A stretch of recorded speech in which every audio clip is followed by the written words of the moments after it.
बिस्मिल्लाहिर्रहमानिर्रहीम। अस्सलामुअलैकुम। आप देख रहे हैं K92 न्यूज़ और मैं हूं आपकी मेजबान नाइला भट्टी। शामिल करते हैं आज की अहम खबरें। आज डीआईजीपी शहीद बेनज़ीराबाद रेंज ऑफिस में डीआईजी मोहम्मद यूनुस चांडियो ने एसबीए रेंज के डिस्ट्रिक्ट्स के सब डिवीजन्स की मरहलावार मीटिंग्स के दूसरे मरहले में सब डिवीजन कंडियारो और कमाल डेरो डिस्ट्रिक्ट नशर फेरोज के sub divisional crime and investigation के इजलास की सदारत की। इजलास में एसडीपीओ कंडियारो, एसडीपीओ कमाल डेरो, एसएचओ WHCS और IOS ने इजलास में शिरकत की। हर पीएस के केसेस और तहकीकात के शोबे की कारकर्दगी पर तफसील से बात की गई।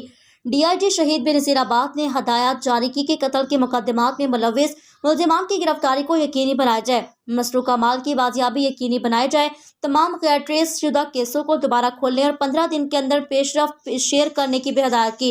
बादजा मंशियात गुटखा मावे के खिलाफ मुहिम पर तबादला ख्याल किया गया। इस बात पर इत्तफाक किया तमाम कानूनी वसाइल को बरोवे कार लाते हुए इस नासूर का जड़ से खात्मा किया जाए। इसमें मुलव्विस अफराद को किसी भी किस्म की रियायत न दी जाए, इनके गिर्द घेरा मजीद तंग किया जाए, POS और मफरूर अफराद के खिलाफ कार्रवाई तेज की जाए।